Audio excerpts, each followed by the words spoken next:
G'day everyone, Steve again. So what I want to do today is define for you the common thread that links every Republican failure for the last 50 years together and maps out a path out of it. And that common thread, that common failure to engage with the people, produce a model that anyone finds attractive, is basically based on our continuing to regard the Governor-General as our head of state. And the problem with that approach, of course, is the Governor-General isn't our head of state. The King is. Okay? The Governor-General isn't an office, and never has been, that reflects any of the standards, any of the ethos, any of the principles, the values, the characteristics of Australia, and it never has. Okay?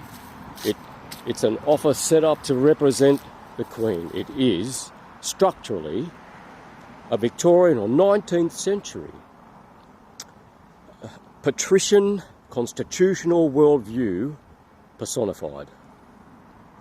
Okay, it really doesn't have anything to do with the people of Australia. And what we've been doing for 50 years is saying to Australians, look, what we want to do is take this office that's got nothing to do with you, that doesn't embody any of your principles or your values or your ethos, and convert it into an office that doesn't have anything to do with you, that doesn't represent or echo any of your character, your nature, your ethos, or your identity, in a more expensive, complicated way. No one's listening. So how do we fix that? Okay. We do that by understanding 99% of what the Governor-General does is ceremonial, and 1% is executive functions, powers given to him by the Victorians. They're the reserve powers: appoint the Prime Minister, dismiss the Prime Minister, dissolve both houses in the event a supply is blocked by the Senate. And that's it.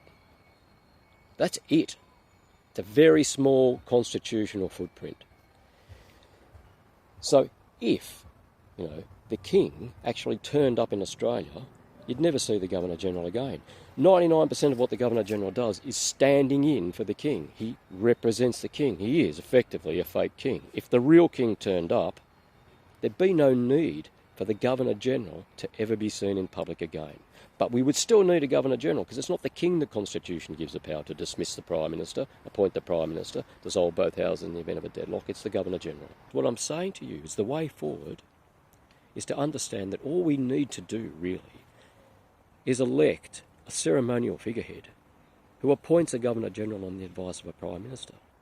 Elect a new King to serve ceremonial functions, no government functions, no constitutional power, no executive functions whatsoever, who appoints a Governor-General to do those Victorian duties, and only those Victorian duties, and disappear from the public sight. And what this does, this way, I'll go into more detail if it's necessary later, but what it does is it stops the Republican debate being about the Constitution. We're not really doing anything to the Constitution. We're leaving the constitutional relationship between the Governor-General, the Parliament and the Prime Minister exactly as the Victorians designed it. And what that lets us do is totally reshape the face of the Republican debate. It stops being about the Constitution and starts being about the people of Australia. If the Constitution leaves you cold, okay, what this way lets you do is get your patriotic horsepower on the ground. You don't have to worry about monarchists tying that stuff up in constitutional knots anymore. It means that we can minimise their footprint and maximise ours. It allows us to build a shield wall against disinformation, really important thing to do. It simplifies the narrative. It's not a constitutional debate anymore. I'll go into more detail about all of this stuff on another occasion. Most importantly of all, okay, what it lets us do is reshape the Republican debate in Australia. It lets us change the agenda. It lets us stop talking about Governors-General and constitutions and start talking about the people of Australia.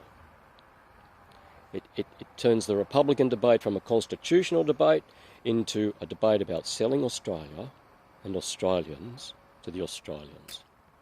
And the way we do that, is like this.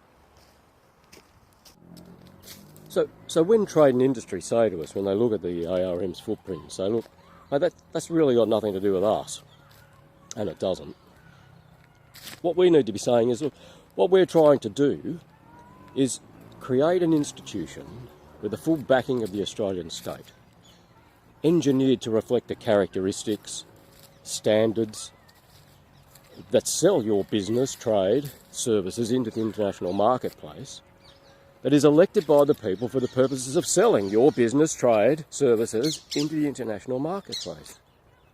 What does a monarchist do with that? It goes straight to the Constitution, doesn't it? It goes straight to the Governor-General, mate, you know what I mean? We never talk about ceremony in Australia, you know. We kind of disregard it as a minor part of the job. But it's not a minor part of the job at all. You know, when at dawn serves on Anzac Day, of course it's about the fallen, but it's also about remembering that there are any number of men and women in uniform today walking around alive and well that could very well share their fate. So when we hand out badges to scouts and guides, okay, for overcoming their fears, be it, you know, be it a fear of water and so they go swimming, be it a fear of heights and they go abseiling, what we're actually doing is investing in the country's strength of character. It's not a small thing to be doing, to be investing in determination and to be investing in, you know, smart and acumen and selflessness, okay, leadership qualities, you know, courage, mental dexterity, whatever it is, okay. And one of the problems with having a Governor-General conduct ceremonies of state is that he doesn't represent anything about Australia. And if the person conducting, or the institution doesn't, and if the institution conducting those ceremonies has nothing whatsoever to do with the characteristics of the nation you're trying to preserve and protect, it devalues those aspects. And what it is, what aspects of Australia that devalues, I'll leave that to you. That is an endless discussion, okay? What does a monarchist do with that? He goes back to the Constitution, okay? He goes back to the Governor-General. We don't talk about soft power in Australia, okay? We don't talk about how we maximise, how we exploit our strength as a people. The fact we're a rule of law nation, we have a free press, we're democratic, so on and so forth. Yeah, we all know what they are. How do we exploit that in the international marketplace? We don't bother trying to do that. And it's not just the international marketplace, it's in our diplomatic relationships. How do we use what we are, our strengths, to mend fences? You know, to advance the national interest in any number of realms in international relations. We don't discuss that, we never do. And the moment we start to do that, where do you think the monarchists go with that? Well, that goes back to the Constitution, don't they? Back to Governors-General. Now, mate, you can have 50 Governor-General for all I care. Okay, if that's what rocks your boat, mate, knock yourself out. It's got nothing to do with what we really need to be talking about in Australia, which is, of course, you know, selling Australia and Australians to the Australians. So